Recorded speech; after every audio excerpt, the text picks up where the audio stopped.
Bem-vindos ao novo podcast do IAN, que hoje é sobre o investimento sustentável.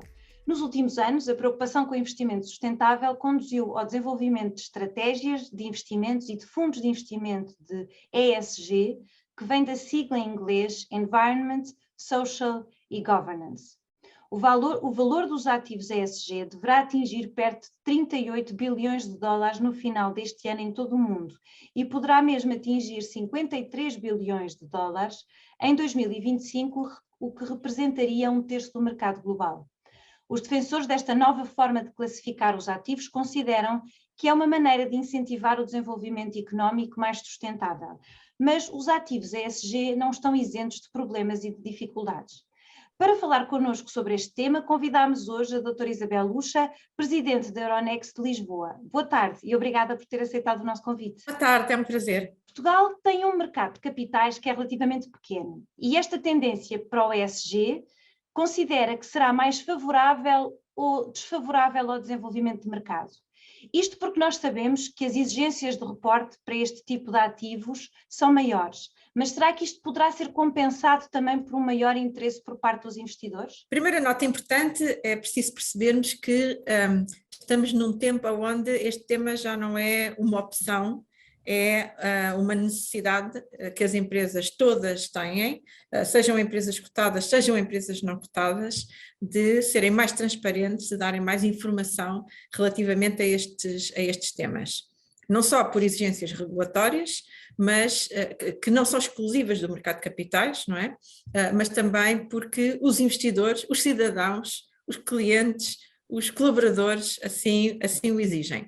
Portanto, é um bocadinho incontornável para todas terem que se preparar para a redução da pegada de carbono, os objetivos do Acordo de Paris, enfim, tudo isso é importante e vai ser necessário que todas cumpram, e portanto, e os investidores, não é?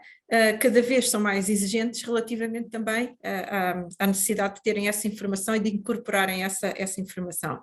Todos nós assistimos frequentemente a compromissos de investidores internacionais, grandes investidores internacionais, de introduzirem. Muitos já o fizeram, outros continuam a fazê-lo e outros vão aprofundar essa introdução de critérios ESG em todos os seus portfólios de investimento. E portanto não há, acho eu, grande alternativa a esse caminho. As bolsas, as infraestruturas de mercado têm aqui um papel muito importante, designadamente no apoio às empresas cotadas para as ajudar a comunicá-las com os investidores. Por exemplo, a Euronext tem um guia, este guia neste momento está a ser atualizado, vamos ter uma nova versão que tem um capítulo específico sobre o que nós designamos Fit for 1.5, ou seja, comunicação alinhada com os objetivos do Acordo de Paris. Há uma regulação que este momento também está a entrar em vigor este ano, que obriga todos os gestores de carteiras primeiro a classificarem os seus fundos, se têm ou se não têm critérios de sustentabilidade, e depois dentro daqueles que têm, a classificarem também se são critérios de natureza mais passiva ou exclusiva, e critérios de investimento proativo para resolver determinado tipo de problemas.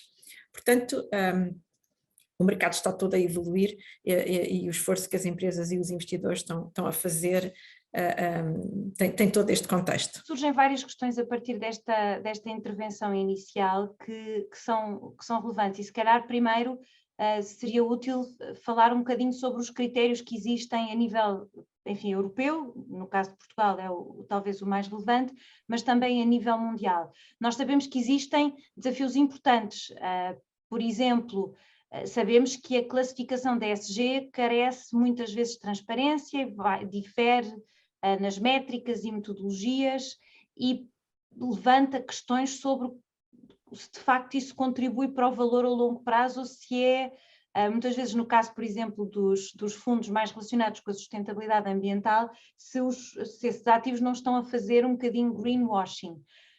Ou aliás, parece que estão a pintar de verde um bocadinho as suas atividades.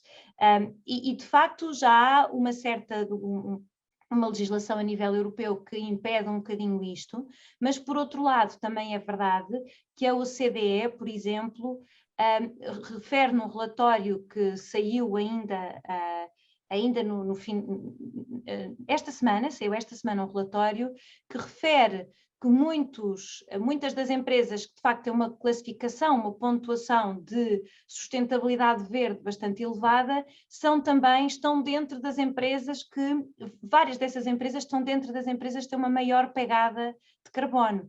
Isto porque as classificações de sustentabilidade muitas vezes valorizam mais a transparência sobre o que está a ser feito do que propriamente sobre resultados.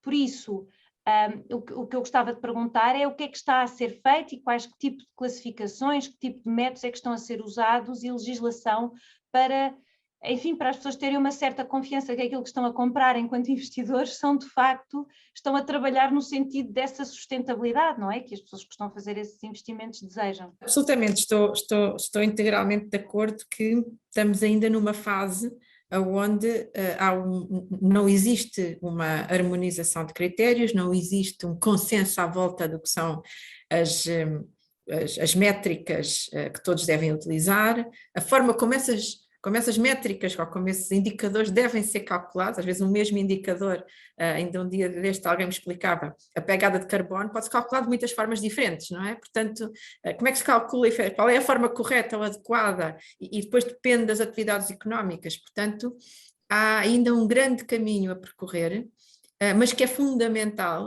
e isto é sempre consensual com todos os investidores com quem nós interagimos e intermediários financeiros, é consensual que temos de caminhar no sentido dessa standardização e harmonização para que, como disseste, as pessoas tenham confiança, por um lado, que aquilo em que estão a investir efetivamente vai produzir um determinado resultado e que possam comparar os produtos entre eles, que esse é outro aspecto muito importante, é que neste momento classificam-se muitas coisas como verdes ou sociais, mas depois elas não são exatamente comparáveis em termos dos impactos que têm.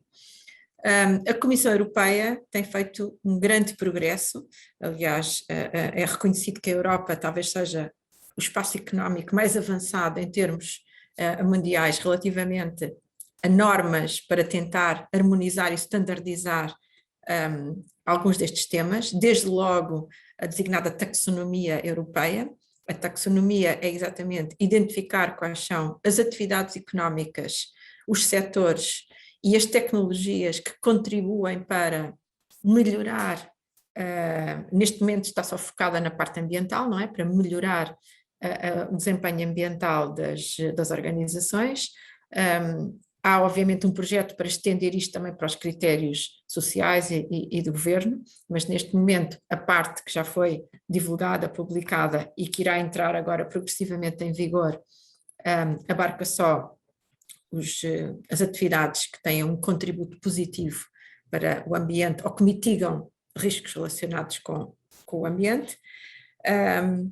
E há também um standard para as green bonds, para as obrigações verdes, também emitido pela Comissão Europeia, e há mais algumas normas relativamente ao reporte, como eu já referi, quer das empresas, quer dos investidores institucionais, sobre a forma como incorporam estas coisas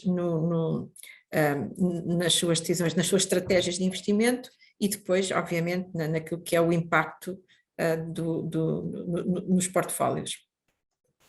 Portanto, estamos a fazer um caminho ao nível das instituições europeias. É bom que este caminho seja harmonizado para todos os países, ou seja, que os países individualmente não criem depois aqui diferenças e especificidades, porque é bom que o mercado seja harmonizado, mas não só a este nível, como, por exemplo, há outras áreas muito importantes. Por exemplo, em termos da contabilidade dos riscos do ESG, não é? Há um trabalho a ser feito pela ISFR, não é? Pelas ISFRs, no sentido de tentar trazer algumas normas sobre o tema. Há trabalho a ser feito também pela IOSCO sobre outros aspectos da normalização de alguns destes temas. Portanto, há várias entidades, digamos, de regulação ou de autorregulação reconhecidas, mas é um trabalho difícil, porque por vezes a própria ciência também não é unânime, portanto vai demorar o seu tempo, mas é fundamental para aumentar a confiança e permitir ter mais produtos e mais fáceis de investir, digamos assim, e de escolher por parte dos investidores. Então agora uma nova pergunta é que, para além deste sentimento, eu penso que muitos dos investidores em ESG o fazem também porque querem contribuir para o crescimento sustentável e têm, no fundo, como objetivo, querem aproveitar, usar as suas poupanças, de certa forma, para contribuir para uma recuperação, especialmente agora depois da crise, para uma recuperação que pensam pode ser mais sustentável. Agora, de facto, esse tipo de investimentos faz sentido se também fizer sentido do ponto de vista económico e financeiro. Portanto, qual é a tua opinião sobre se estes investimentos fazem sentido de um ponto de vista de rentabilidade? Ou se, no fundo, aqui há uma questão, não é? Se ao fazer isto, se pode haver uma um interesse, se o interesse nestes fundos acaba por ultrapassar, ao ultrapassar a questão meramente ou exclusivamente económica, será que não está a fazer um desfavor à própria ideia dos ESG, no sentido em que depois, se não, portanto, acaba por não promover crescimento nenhum no longo prazo? E não sei qual é então a tua opinião e a tua experiência sobre esse assunto. A minha percepção é de que, primeiro, há já, enfim, há alguma literatura e estudos feitos que demonstram que a um prazo relativamente longo as empresas que têm melhores indicadores de sustentabilidade são aquelas que em média acabam por ter também melhor desempenho financeiro. Embora estejamos a trabalhar provavelmente ainda com horizontes de investigação relativamente curtos, porque estes indicadores ambientais, sociais, de governo, também só começaram a ser estatisticamente recolhidos não há muito tempo e portanto temos que, enfim, para termos talvez resultados mais fiáveis, precisamos de mais tempo de análise, mas há diversos estudos e de entidades muito credíveis que têm procurado demonstrar essa sustentabilidade a médio e longo prazo. Eu pessoalmente acredito nela, acho que as empresas que são mais sólidas nas suas preocupações sociais, no seu governo e naturalmente nos temas ambientais, porque eles também afetam não só o negócio, como a reputação, como a própria atratividade da empresa para atrair talentos, todos esses temas, e portanto acho que a prazo seguramente que o esforço deve compensar. O que nós observamos, por exemplo, muito objetivamente, nas emissões de obrigações que temos cotadas nos nossos mercados e das conversas que temos com os gestores financeiros de algumas destas empresas que emitem estas obrigações, neste momento é claramente as nossas obrigações verdes, por exemplo, têm taxas de juros mais favoráveis, ligeiramente mais favoráveis, do que se nós emitíssemos uma obrigação que não teria essas características, ou seja, uma plain vanilla bond, por exemplo. O que significa o seguinte, significa que, por um lado, as empresas estão-se a financiar a taxas um bocadinho mais baixas, estamos a falar de 5, 7 basis points, 10 basis points no máximo, é o que nós temos observado. Portanto, estão-se a financiar a taxas um bocadinho mais baixas, o que significa que os investidores estão dispostos também a ter uma remuneração um bocadinho mais baixa para terem uma compensação em termos dos fatores ESG, o que é curioso. E eu acho que mostra o interesse e mostra o compromisso efetivo que muitos investidores têm com estes instrumentos, ou eles não estariam a crescer a taxas exponenciais como estão, não é? Portanto, as ESG bonds têm crescido, têm duplicado, por exemplo, no grupo Euronext, mas também noutras bolsas. Nos últimos 4 anos, os montantes emitidos duplicaram a cada ano, portanto, é uma evolução muito, muito significativa e já têm uma percentagem do mercado que, não sendo muito elevada, já estará próximo talvez dos 10%, ou mais ou menos esse valor. E, portanto, e continua a haver uma procura crescente, portanto, os investidores querem ter boas remunerações, mas também valorizam o facto de terem estes instrumentos nas suas carteiras e, portanto, pagam um bocadinho também por isso. Como é que os investidores podem ter acesso a este tipo de produtos de investimento em ESG através das bolsas? Quais são os principais tipos de ativos que têm, enfim, que emitem nestes critérios? Os produtos cotados em mercado, e eu falo um pouco também pela nossa experiência, não é? O Grupo Euronext está presente na maior parte dos mercados europeus, e a nossa experiência e a nossa abordagem acho que pode ser ilustrativa daquilo que os investidores podem encontrar. Nós temos feito um esforço para, primeiro, identificarmos todos os produtos ESG que estão cotados nas nossas bolsas. Portanto, qualquer investidor quer investir em obrigações, por exemplo, obrigações sustentáveis, um ETF ESG, por exemplo, ou um fundo, ou um instrumento derivado, um futuro, uma opção, ou, por exemplo, que queira utilizar um índice para benchmark da sua carteira, um investidor institucional, não é? Ou que queira usar um índice para replicar, inclusive uma carteira, nós temos uma oferta claramente muito bem identificada de todos estes instrumentos e, portanto, e com os critérios com os quais estes instrumentos foram efetivamente construídos. Alguns são, que nós designamos best in class, não é? Ou seja, há índices que são construídos com ações de empresas que têm o melhor desempenho, por exemplo, ambiental, ou que têm a mais baixa pegada de carbono dentro do seu setor, ou que têm aí o melhor desempenho em termos de indicadores de governance, por exemplo, de diversidade, por exemplo, ou de inclusão, ou de outra natureza. Portanto, há uma oferta muito, muito alargada e há critérios muito claros e bem definidos e facilmente acessíveis na informação que nós disponibilizamos. Há certificados, por exemplo, também, e depois nós temos uma abordagem onde, para cada um dos instrumentos, ou por exemplo dos índices que disponibilizamos, nós fazemos parcerias com especialistas destas várias temáticas. O tema ESG é um tema muito, muito vasto, não é?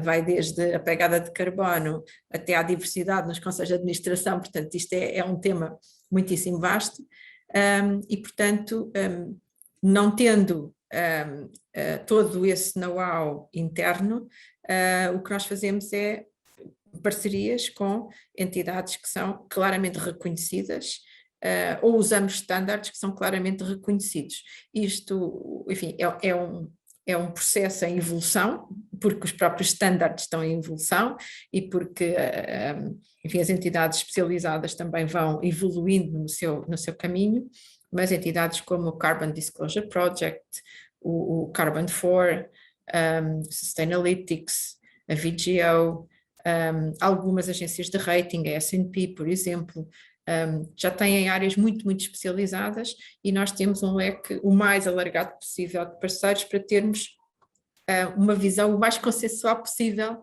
quando desenvolvemos critérios para podermos classificar um produto como ESG. Olhando agora para estas classificações e de facto percebe-se que não é fácil, não é? E tudo isto vai mudar.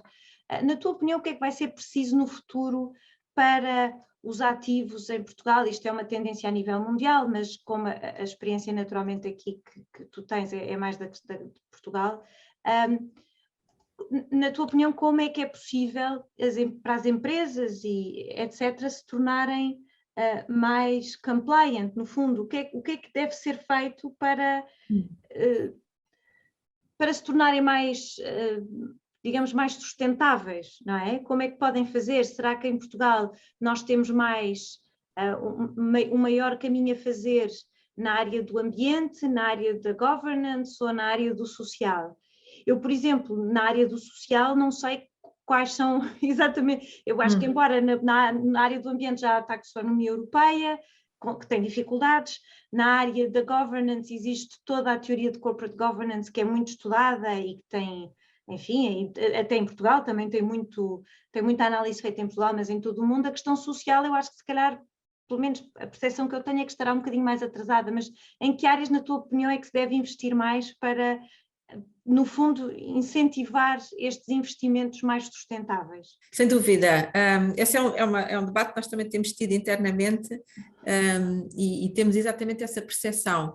Tem-se feito um grande esforço para clarificar e criar metas muito objetivas em alguns temas relacionados com o ambiente, não é? Designadamente a pegada de carbono, para lidar com o aumento da temperatura, os consumos de recursos, de energia, de água. Há aí todo um trabalho e alguns objetivos já, até mesmo ao nível do governo, já bastante bem definidos. Há menos consenso, talvez, e menos visibilidade relativamente ao tema social, concordo.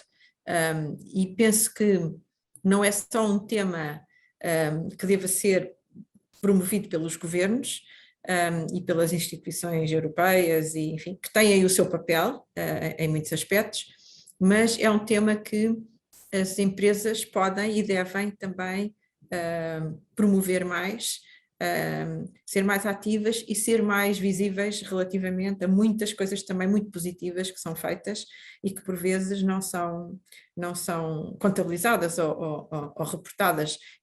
A Euronext, por exemplo, só há pouco tempo começou a reportar, não é que não tivesse já uma política muito proativa sobre, por exemplo, de recrutamento equilibrado em termos de género ou em termos de diversidade em vários fatores, mas não reportava essa informação, não a tornava transparente.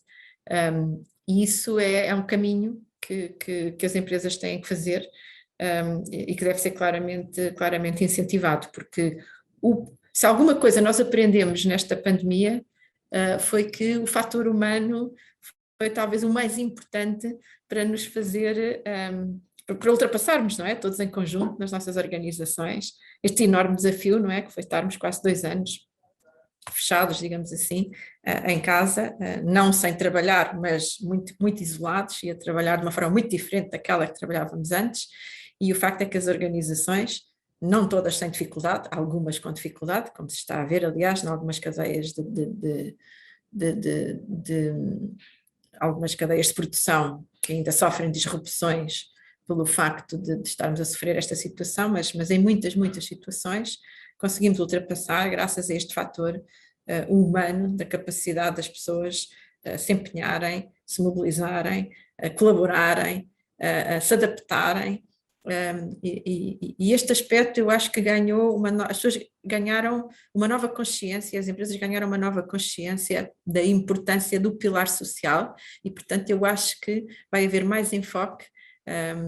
Já falei com outros líderes, tenho estado em alguns eventos e noto que há essa preocupação agora diferente de dar enfoque ao fator humano. Uma última questão, mais uma observação talvez do que uma questão.